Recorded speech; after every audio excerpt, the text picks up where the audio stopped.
Airports have a way of pulling out every shade of human behavior: impatience, arrogance, and sometimes quiet grace. That evening at Charlotte Douglas International, the atmosphere was thick with tension. Flights had been delayed for hours, boarding gates were clogged with tired travelers, and every announcement over the intercom felt like another test of patience. Among those travelers was Colleen Stratford, a 49-year-old consultant from Dallas. Her day had been a string of frustrations: meetings that ran late, a rushed taxi ride, and now a 3-hour delay on her connection home.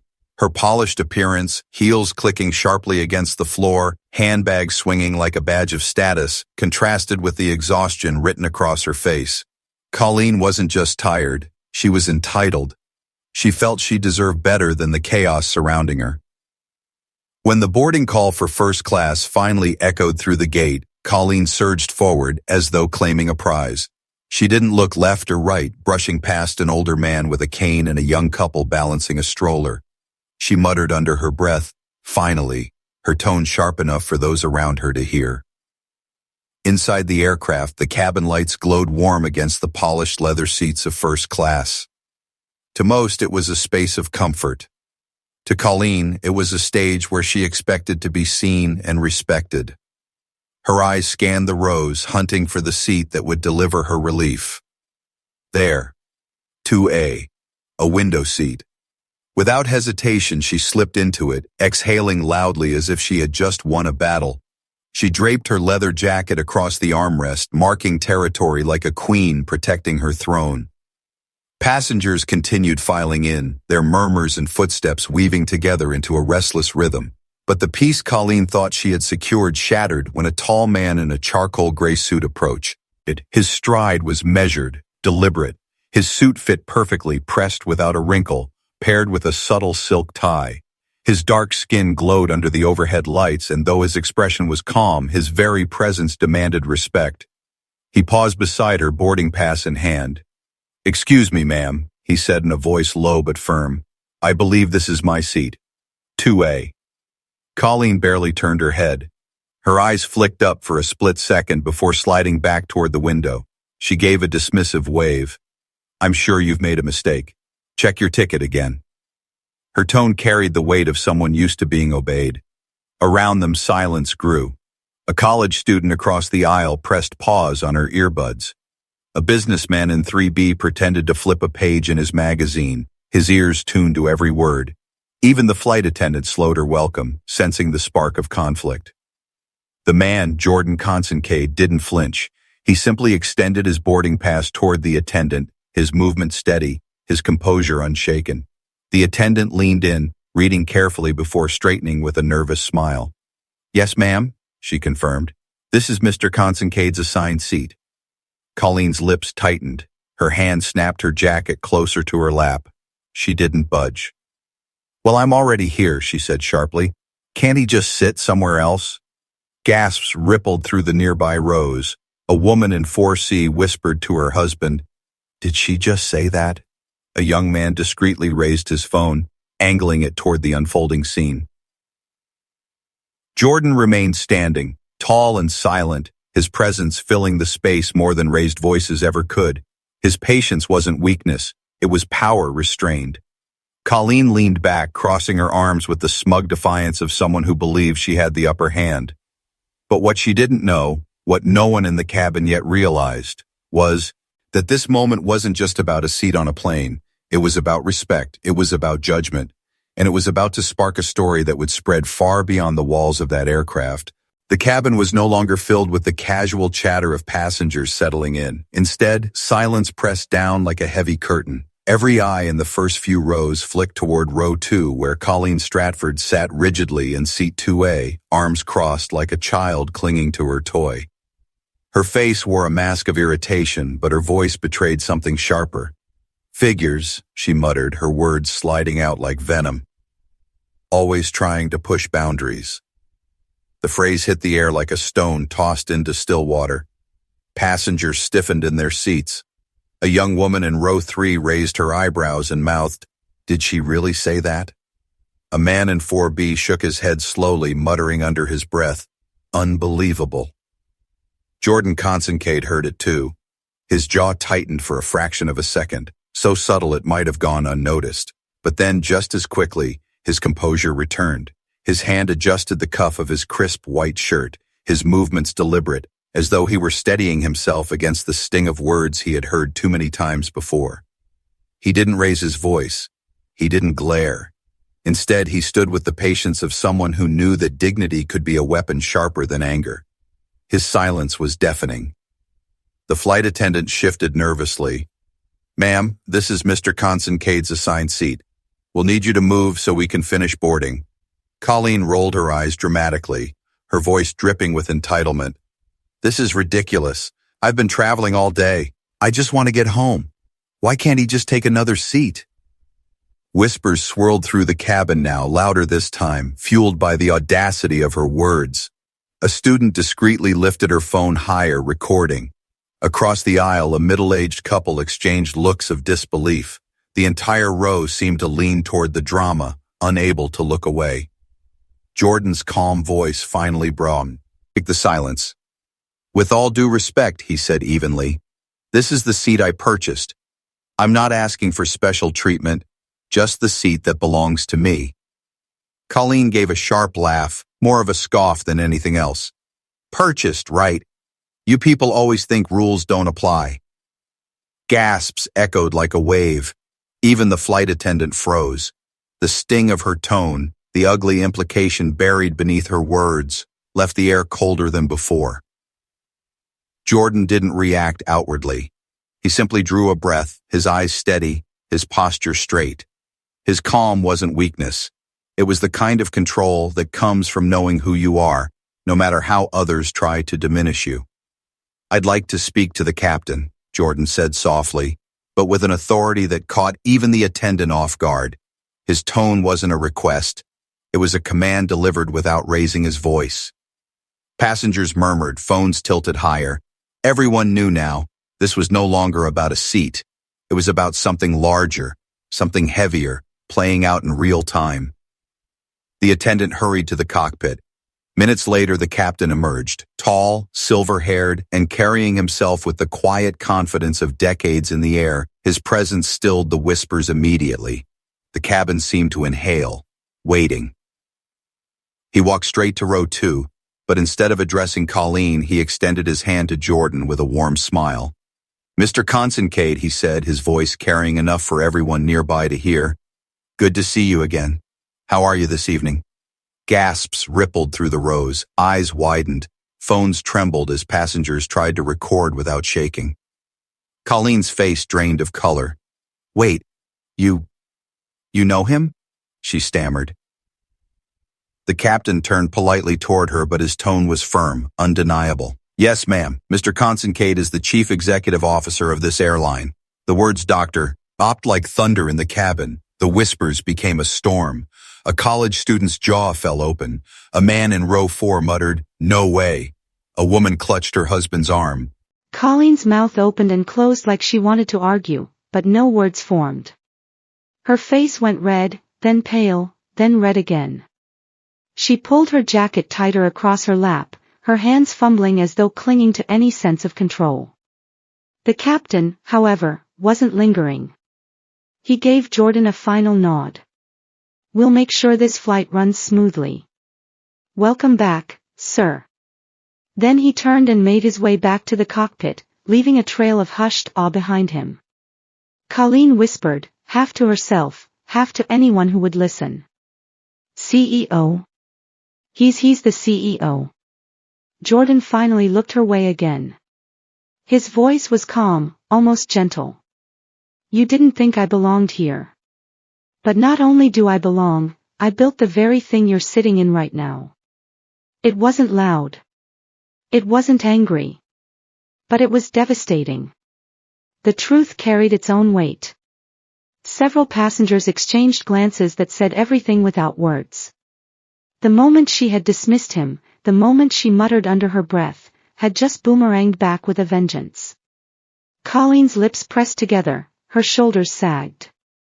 For the first time, she seemed small in her seat, diminished not by insult, but by her own.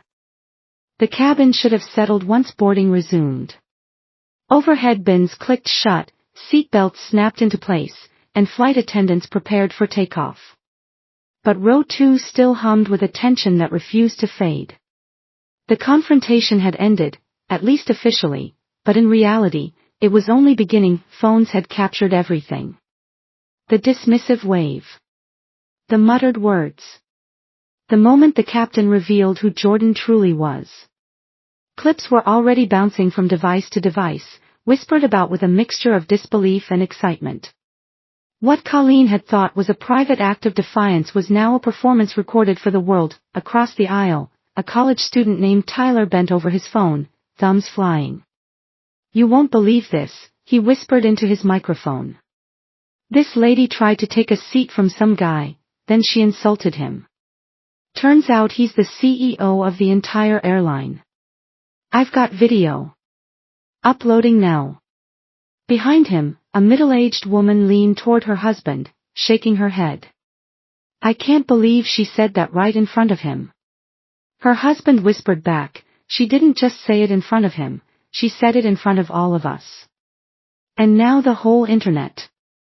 Colleen sat rigid in her actual seat, cheeks flushed a blotchy red. Her eyes stayed fixed on the window, as though she could escape into the night sky. She pulled her jacket tighter around herself, her fingers twisting the fabric. She muttered just loud enough for the nearest rows to hear, "People are acting like I committed a crime. I was just tired." Her attempt at justification fell flat. No one spoke in her defense. Not the businessmen, not the students, not even the attendants. The silence that surrounded her was louder than any accusation. Jordan sat calmly in 2A, his seat at last. He fastened his belt, flipped open the airline's magazine, and scanned the pages with the kind of deliberate calm that carried its own message. He didn't gloat. He didn't seek validation. His silence was its own statement, but the cabin's attention never strayed from him. His stillness contrasted with Colleen's fidgeting, and every passenger could feel it.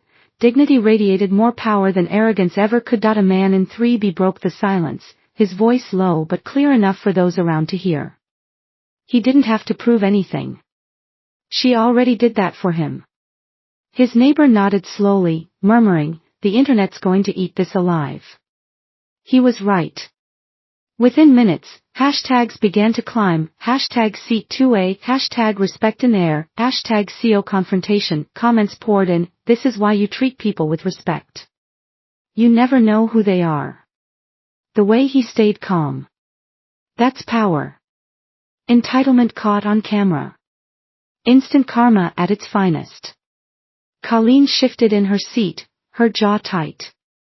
She could feel the stares, the silent judgment pressing in from all sides. For once in her life, she wasn't in control of the narrative. She was the story, and not the kind she wanted to be part of. Jordan, meanwhile, remained untouched by the storm around him. He didn't check his phone. He didn't need to. He knew the truth would speak louder than any defense. He turned a page in the magazine, his composure unshaken, yet even in his silence, he finally spoke, just once more, softly, but loud enough for nearby ears. "It wasn't the seat that mattered. It was what you said after." The words hung in the air, piercing and undeniable. Passengers froze, their gazes shifting toward Colleen. She stiffened, her lips parting as if to reply, but no words came. She looked down at her lap, her reflection in the window staring back at her with an expression she couldn't escape. The plane lifted from the runway, climbing into the night. But down on the ground, the story of row 2 was already taking flight. Its own. Tweets, posts, and headlines spread faster than the aircraft itself. "White woman refuses seat to airline CEO, learns the hard way who he is. Respect costs nothing. This passenger just learned it mid-flight." And as the plane leveled off above the clouds, Colleen felt the weight of the world pressing in on her, because what happens in the air doesn't stay in the air. The internet doesn't forget. By the time the aircraft descended toward the runway, the cabin was buzzing in a way that had nothing to do with turbulence. The safety announcements went ignored, The glow of phone screens lit up row after row, and passengers whispered furiously, trading theories about how far the story would go once the plane touched down. Colleen sat rigid, her body angled toward the window as though the darkness outside might swallow her whole. She hadn't spoken since Jordan's quiet words cut through her defenses. Her jaw was tight, her hands knotted around the strap of her handbag. She told herself she didn't care what strangers thought, but deep down, she could feel it. The ground shifting beneath her reputation, her image, her carefully crafted identity. Jordan, on the other hand, was composed. He rested against the leather of seat 2A, flipping slowly through the magazine in his lap, the picture of patience. If he noticed the stares, the hushed conversations, the subtle cameras still angled his way, he gave no sign. His calm wasn't staged, it was real, the stillness of a man who didn't need to fight to prove his worth. The plane touched down smoothly, and as it taxied to the gate, passengers reached for their devices, eager to reconnect with Wi-Fi. Notifications exploded. Posts about the incident in row 2 were already spreading, picked up by accounts with thousands of followers. Headlines were forming in real time. Woman refuses airline CEO his seat. Entitlement meets instant karma at 35,000 feet. CEO's dignity silences prejudice in viral video. When the doors opened, the passengers filed out in a stream of chatter, but the true storm waited just beyond the jet bridge. Reporters, cameras, curious onlookers. Word had traveled faster than the plane itself, and now a crowd gathered, eager to see the man at the center of the story. Colleen froze as soon as she stepped. Off the plane, flashbulbs popped, voices called out, but the questions weren't for her, they were for him. Mr. Consincade, over here! How did you stay so calm? What message do you want the public to take from this? She stood awkwardly to the side, clutching her bag, her cheeks blazing. For the first time in years, no one wanted her opinion. No one cared about her credentials, her job, her polished exterior. She wasn't the authority here, she was the cautionary tale. Jordan walked out with unhurried grace, his suit still immaculate despite the long flight. He acknowledged the cameras with a small nod, but his focus remained steady. I don't believe in adding fire to fire, he said when a microphone was thrust toward him. Dignity isn't about shouting the loudest. It's about standing firm without losing yourself.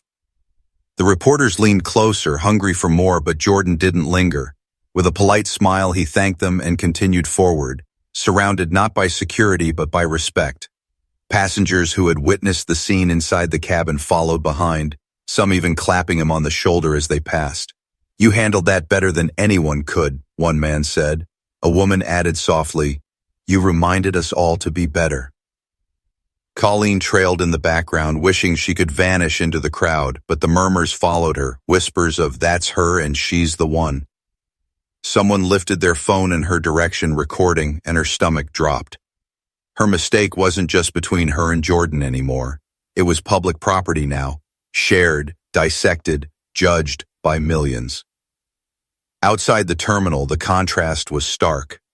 Jordan stepped into a waiting car, his composure unbroken, his reputation only elevated. Colleen slipped past the crowd with her head down, her dignity in tatters, the glare of her own actions burning hotter than any spotlight. In the span of a single flight, the tables had turned completely. She had boarded the plane believing she was above correction, above consequence. She left it as a symbol of arrogance undone by truth. And the world, watching through countless screens, was already deciding which side of the story they would remember. The viral wave didn't stop when the plane landed. It only grew stronger. By the next morning, the video of Colleen's confrontation in row 2 was plastered across every major platform. News anchors replayed the clip with commentary, influencers dissected her body language, and strangers from around the world weighed in with opinions. For Jordan, the attention was mostly respectful. Headlines painted him as a man of quiet strength. CEO handles discrimination with dignity. Leadership in action. Calm response to public humiliation inspires millions. Clips of him standing tall, refusing to lash out, became motivational reels shared under hashtags like #RespectEveryone and #DignityWins. For Colleen, the story was very different. Her name trended not with admiration but with outrage. Memes mocked her entitlement. Posts dissected her words frame by frame. The internet, merciless and unforgiving, had decided her legacy in a single moment. She was the face of arrogance brought low. At her consulting firm in Dallas, the fallout was immediate. Clients called, furious that her behavior was now tied to their brand. Colleagues avoided her in the office hallways. By the end of the week, her contract was quietly suspended. The email used polite corporate language, pending review, reputational concerns, temporary leave, but she knew the truth. Her career was crumbling, and no carefully worded resume could patch it together. Colleen tried to defend herself online. She released a statement. "I was exhausted from travel and my words were taken out of context. I never meant to offend anyone." But the comments section tore it apart. Exhaustion doesn't excuse prejudice. Funny how the camera didn't take your words out of context. Apology not accepted. Each reply was another reminder that intent didn't erase impact. The more she tried to explain, the worse it looked.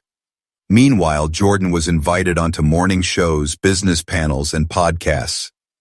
Hosts praised his restraint, asking him how he managed to stay calm in the face of disrespect. He would smile faintly and answer with the same simplicity that had disarmed the passengers on that flight. Because anger never earns respect, dignity does. Audiences clapped. Viewers shared the clips with captions like, "This is real leadership," and "We need more people like him." For once, a viral moment wasn't about scandal, it was about inspiration. Jordan never gloated, never spoke Colleen's name, never capitalized on her downfall. Instead, he spoke about lessons. "We live in a world where we rush to judge strangers," he told one interviewer. "But a single seat, a single comment can show us how deep those judgments run. If we want a better world, it starts with respect, especially when no one's watching." His words struck chords. Emails poured into the airline thanking him. Employees felt proud to work under his leadership. Stockholders even noted a spike in the airline's reputation metrics. What had started as a confrontation became a public relations miracle. But for Colleen, the days turned darker. She avoided grocery stores, terrified of being recognized. Strangers whispered at restaurants. Even her neighbors gave her awkward smiles that didn't reach their eyes. The shame clung to her like smoke, impossible to wash off. At night, she scrolled through endless comments, each one sharper than the last. Some mocked her expression when the captain revealed the truth. Others replayed her muttered words, amplifying the ugliness she once thought harmless. The internet had frozen her worst moment in time and there was no escape. And yet, deep beneath the humiliation, she felt something else gnawing at her. Regret. Not for being caught, but for the sting of realizing that the man she had dismissed so easily had shown more grace in silence than she had in all her excuses. Weeks passed, but the story refused to fade. Clips of the woman in row 2 still circulated, repackaged by news outlets and reaction channels. Every time Colleen's face appeared, she felt the sting anew. What she once thought was a moment of minor defiance had become her permanent shadow. One morning, after another restless night scrolling through endless criticism online, Colleen sat at her kitchen table, pen in hand. For years, she had built her identity on control, on status, on appearances, on always having the last word. Now she had nothing left to control. The internet had stripped her of authority, her career had slipped away, and her friends avoided the awkwardness of her company. So she wrote. The letter was not polished like the reports she used to draft for clients. Her handwriting shook, her words stumbled. She admitted shame, confessed regret, and acknowledged the prejudice that had slipped so easily into her tone. She begged for forgiveness, not from the internet, not from strangers, but from the one man she had wronged in front of the world. "Mr. Consincade, I don't expect a response. I only want you to know that I see what I did now. I was tired, yes, but that doesn't excuse my words. I'm sorry for dismissing you, for assuming you didn't belong. I see the irony that you belong there more than anyone. I hope one day I can carry myself with the dignity you showed that evening." She mailed it quietly, with no return address. At his office weeks later, Jordan's assistant placed the envelope on his desk. He read the letter in silence. His eyes moved slowly across the page, his face unreadable. When he finished, he folded the paper carefully and set it aside. He did not write back. Not out of cruelty, but out of wisdom. Forgiveness, he knew, wasn't his to grant.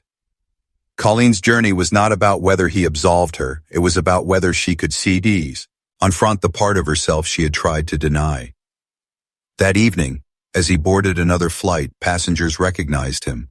Some whispered, some smiled, some nodded with quiet admiration.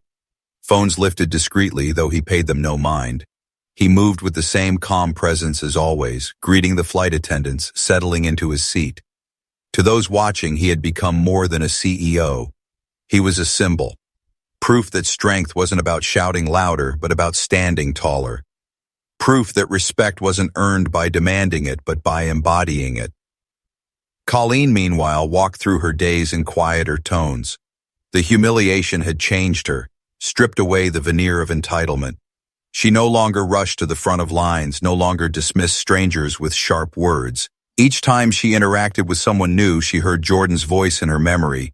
It wasn't the seat that mattered, it was what you said after. For her, that line became both a burden and a guide. For the world, the story settled into a simple truth, repeated in articles, shared in classrooms, whispered by parents to children.